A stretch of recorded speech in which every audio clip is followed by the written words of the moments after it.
दोस्तों, ये कहानी है एक साधु और एक कंवारी लड़की की।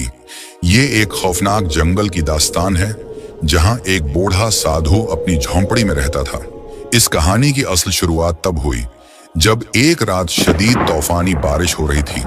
हर तरफ घूप अंधेरा छाया हुआ था, आसमान से बिजली जोर जोर से कड़क रही थी और जंगल में खौफनाक सन्नाटा था। साधु अपनी झोंपड़ी में बैठा था, दरवाजा मजबूती से बंद कर रखा था ताकि बारिश और तूफान की शिद्दत से बच सके।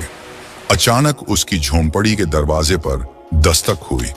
साधु हैरान हो गया कि इतनी रात को कौन आ सकता है इस जंगल में। उसने हिम्मत करके दरवाजा खोला तो देखा कि एक हसीन और नौजवान कंवारी लड़की बाहर खड़ी है। उसके कपड़े बारिश में मुकम्मल भीग चुके थे और उसके जिस्म की हर तराश वाज़ेह हो रही थी। जवानी उरूज पर थी। साधु ने हैरानी से पूछा, आए लड़की, तुम कौन हो और इस खौफनाक जंगल में इतनी रात गए और ऐसी शदीद बारिश में यहाँ क्या कर रही हो? वो लड़की खौफजदा लहजे में बोली, बाबा जी, मैं इस जंगल के साथ वाले गांव में रहती हूँ। मैं बहुत डर चुकी हूँ। फिर वो कपकपाते लहजे में कहने लगी, मेरे पीछे कुछ लोग पड़े हैं, वो मुझे मारना चाहते हैं। बराहे करम मुझे बचा लीजिए। साधु ने लड़की को फौरन अंदर बैठाया और तसल्ली दी। फिर बूढ़े बाबा ने इस कुंवारी लड़की से इसकी पूरी कहानी पूछी। लड़की ने कांपते हुए जवाब दिया, मैं गांव के राजा की बेटी हूं। माँ बाप इस दुनिया से जा चुके हैं। जब से मेरे माँ बाप इस दुनिया से गए हैं तब से ये लोग मेरी खूबसूरती पर मरते हैं। ये लोग मुझे पकड़कर मेरी इज्जत लूटना चाहते हैं, मेरे जिस्म को नापाक करना चाहते हैं। मैं अपनी इज्जत बचाकर आपके पास भाग आई हूं।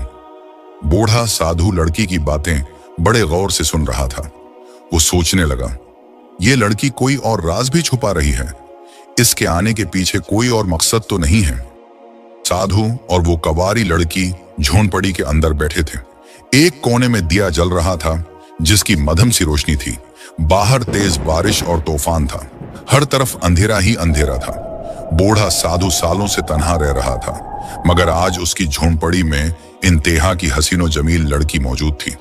वो साधु लड़की के भीगे हुए लिबास को देखता है और दिल ही दिल में खुश होने लगता है, मगर साथ ही खुद को रोकने की भी कोशिश कर रहा था कि कहीं किसी मुसीबत में न फंस जाए। ये सब ख्यालात उसके जहन में चल रहे थे कि अचानक वो कुंवारी लड़की बोली, ए बाबा, मैं बहुत खौफजदा हूं। क्या आज की रात आप मुझे अपनी झोंपड़ी में पनाह देंगे? बूढ़ा साधु, जो पहले ही यही चाहता था, फौरन खुश होकर कहता है, हाँ बिल्कुल, आज की रात तुम मेरी झोंपड़ी में ठहर सकती हो। रात बहुत अंधेरी थी। तूफानी बारिश रुकने का नाम नहीं ले रही थी। लड़की चटाई पर लेटकर सोने की कोशिश करने लगी, मगर साधु को नींद नहीं आ रही थी।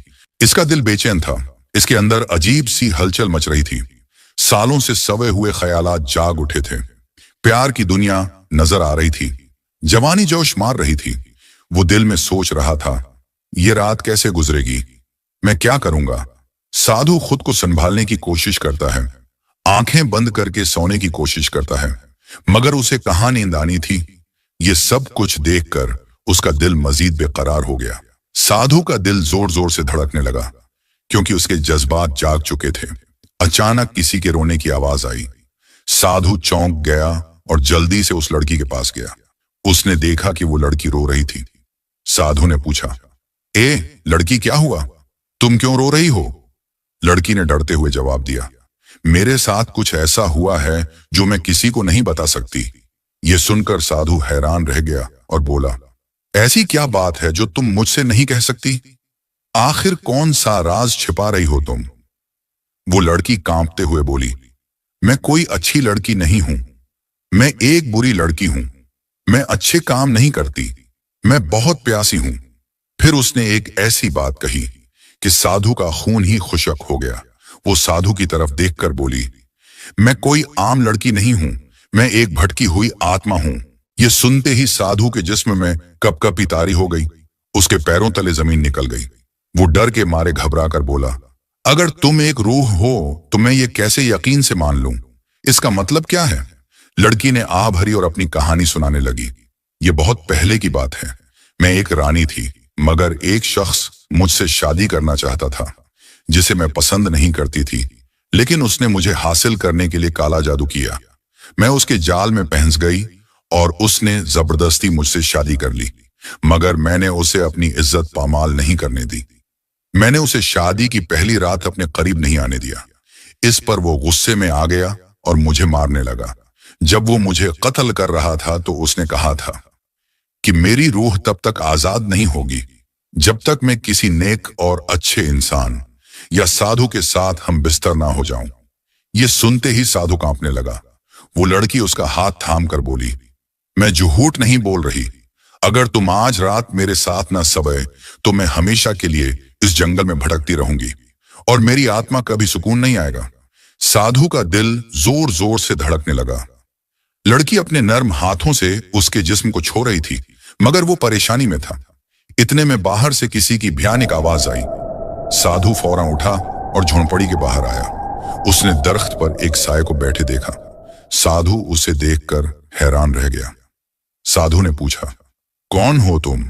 वो साया आहिस्ता आहिस्ता उसकी तरफ बढ़ने लगा। साधु ने पलटकर झोंपड़ी के अंदर देखा, मगर वो लड़की खामोशी से खड़ी थी। उसने कोई जवाब नहीं दिया। साया उसके करीब आया और गर्जदार आवाज में बोला, मैं वही हूं जिसने तुम्हारे पास इस लड़की को भेजा है। ये वही साया था जिसने काला जादू करके इस लड़की को कैद कर रखा था। वो साया जोर से हंसने लगा और बोला, साधु, तुम मेरे जाल में फंस चुके हो। अब तुम भटक चुके हो। साधु ने कहा, तुम्हारा काला जादू मुझ पर असर नहीं करेगा। तुमने क्या सोचा था कि मैं एक हसीन लड़की को देखकर भटक जाऊंगा? हरगिज नहीं। ये सुनते ही लड़की ने अपनी नजरें झोंका लीं, जैसे कि वो भी शर्मिंदा हो रही हो। वो साया जोर से चीखा और बोला, तुम्हारे अंदर भी तो इंसानों वाले जज्बात होंगे। तुम मेरे जाल से बच नहीं सकते। साधु ने आंखें बंद की, अल्लाह का नाम लिया और फिर आंखें खोलकर बोला, ए शैतान, मैं तुम्हारे फरेब में कभी नहीं आ सकता। लड़की की आंखों में आंसू आ गए। वो भी सोचने लगी, मैं ये क्या कर रही थी? क्या साधु इस साये को शिकस्त दे पाएगा? क्या वो लड़की अपनी कैद से आजाद हो सकेगी, या फिर ये काला जादू सब पर भारी पड़ेगा? साधु ने अपनी आंखें बंद कर लें और सोचने लगा, आखिर मैं इस मुश्किल से कैसे बच सकता हूं? ऐसा क्या करूं?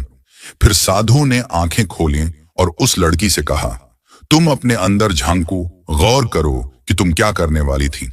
मैंने एक अरसे से किसी बुरे काम की तरफ नजर नहीं उठाई, फिर तुम क्यों मेरी मेहनत बर्बाद करना चाहती होती? अपने आप को संभालो और सोचो कि तुम क्या कर रही थी। ये सुनकर वो साया जोर से हंसा और बोला, ए साधु, अब बहुत देर हो चुकी है। लड़की ने साधु की तरफ देखा और आहिस्ता से कहा, मुझे कुछ नहीं मालूम कि सही क्या है और गलत किया।